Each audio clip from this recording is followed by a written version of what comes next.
Hello, I'm Chris, welcome back to FRAG-MENTAL, thanks for joining me. Now here's a novel video idea that you'll definitely never have seen on YouTube ever before in your life.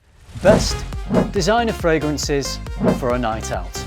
Now how's that for an idea? And if you're a YouTuber with your own fragrance channel watching this video, don't even think of stealing my idea.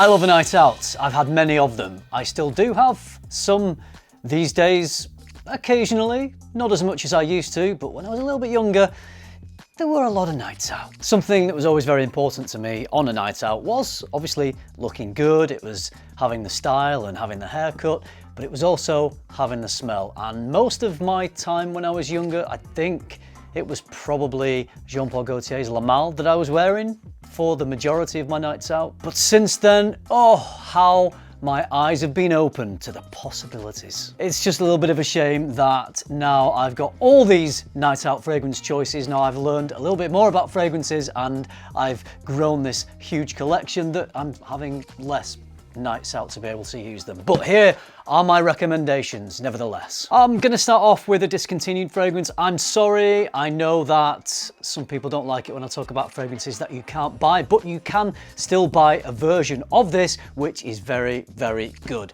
The fragrance I'm talking about is Pure Malt from Mugler. Got some of that really good, fun, party vibes, Angel Men DNA, but this is fruitier and it's got some whiskey in it. This is such a good scent for a night out because it's good fun, it's got a little bit of classiness, it's loud, it projects really well, it cuts through what everyone else is going to be wearing, and it smells different to a lot of other designer fragrances. And of course, because of that whiskey, perfect for a night out. One of the best memories I have of wearing this on a night out was with George, the fragrance apprentice. He came to visit me. We both wore this fragrance because we both drank whiskey. So we thought, if we're drinking whiskey, of course, we've got to wear a whiskey fragrance. It was a great night, good memories. It's super easy to wear, super fun. Wear this in a club, in a fun bar, wherever you are. This is a scent that has youth, it has vibrancy, and quite a high compliment factor. Chances are you're probably not going to find this for a reasonable price online, maybe silly prices on eBay, something like that. But if you want to experience this scent, I can recommend Perfume Parlour's version. Go onto Perfume Parlour's website, just type in Pure Malt, it'll come up with their version. I can't quite remember the name of it at this point, but it's very good. I bought that, loved it that much, I ended up buying the original. So this is one I've had quite a few nights out with recently. I just find that it is a very mass appealing scent, but it scratches that little itch of complexity and attitude and power that I love about niche fragrances. But this one is just a little bit more liked, which is what you want on a night out, right? Because you're probably going to be around quite a few people. From Tom Ford, it's Ombre Leather. It's sweet, it's fruity, there's a lovely smooth, suede-y type of leather. It's very loud. Performance on this is insane. You might know I'm a big fan of Tom Ford's Tuscan Leather. Love that fragrance. I actually prefer it a little bit over this one because it's a bit more robust, it's a bit more structured, and I love that about it. But when you're going out on a night out, you want to be wearing a scent maybe that is a little more mass appealing. Tuscan Leather is a bit on the divisive side of things. Ombre Leather fixes that. It takes the same sort of DNA that Tuscan Leather has, but it smooths everything off. It makes it a little bit sweeter, a little bit more wearable. So if you want that fruity leather combination, Ombre Leather is going to do it. It is a fantastic fragrance. I had one of the best nights out in recent memory wearing this scent. I actually laid it with Molecular One just in an attempt to give it even better performance because it's maybe not the hugest performing fragrance, but it smells so good. Another Tom Ford, Noir Extreme. Quite a floral fragrance, but definitely leans more into the masculine territory. It's sweet, it's creamy, it's dessert-like, it's a beaut. It's not got awful performance, I just find that it stays quite close to my skin and it's not got a huge projection. If you're on an intimate date night, then this would be ideal. This is why I wanted to try and boost it with Molecular One, and I think it did the trick. It seemed to be projecting well and lasted the whole of the night out. The night out I'm talking about was a frag do. We met up with some fragrance people in London, I think it's a couple of years ago now, but we went to this fantastic live music venue. We had so much fun. The great thing is I associate this fragrance with that night out. If you want a scent that females say is sexy and they love that smell on a man, and you want something a little sweet, a little creamy, Noir Extreme. There is another discontinued fragrance, but bear with me, because there is a new version that you can now buy from the brand that released the original. It's all very strange. One of my go-to night out scents, clubbing scents, whatever you want to call them, it's just good, fun vibes, is Armani Code Profumo. But this one is a brand new release this year. Smells very the same. Armani Code EDP. So this has got that powdery quality of the original Code. Throw in some leather. This is just a great, good time, good fun fragrance. I love this for a night out. It's also fruity and spicy and a hugely crowd-pleasing scent. Some people go on a night out and they don't want any attention. They don't want to attract people towards them, but some people do.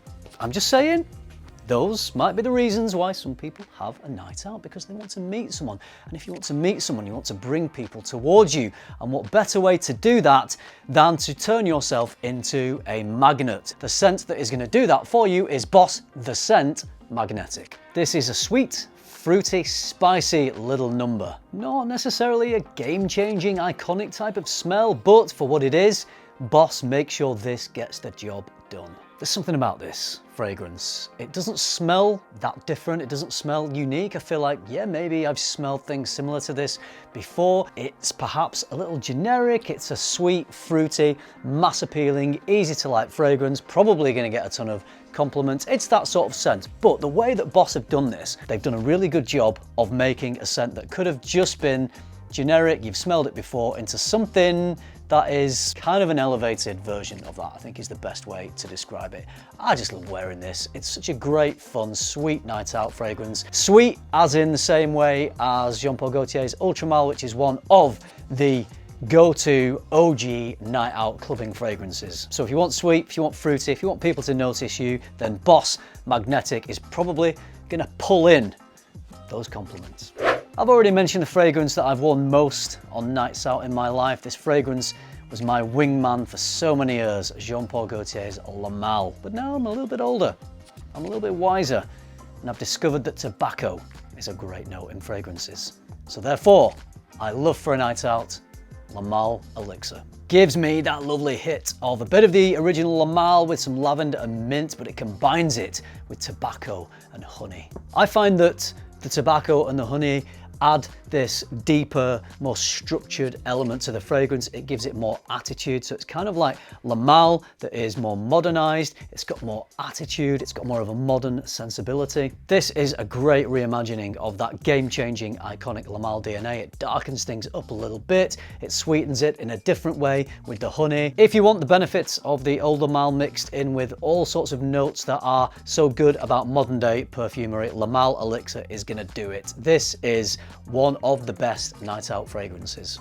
The final scent is one that has really surprised me. Of all the new fragrance releases this year, I think this one has surprised me the most. We're top and tailing the video with Mugler Amen fragrances. This is the brand new Mugler's Amen Fantasm. All the good fun, coffee, patchouli, lively, vibrant, youthful stuff you get with the original Amen DNA, but this adds some smooth, sweet chocolate. After the slightly underwhelming Amen Ultimate in the blue bottle, I wasn't holding out much hope. It felt like Mugler weren't really committing to this Amen line much anymore. They discontinued some of the best ones like Pure Malt, Pure Havane, and then this came out. I was thinking, is this just another placeholder? Is this going to be just another boring Amen fragrance that doesn't do anything that different? I sprayed this on, it got my attention. Yes, it has a lot of similarities to the original, but they have changed it, I feel, with this chocolatey note. They've made it a little sweeter, even more gourmand, and perhaps modernized it, because the original Amen goes all the way back to the 90s. We're now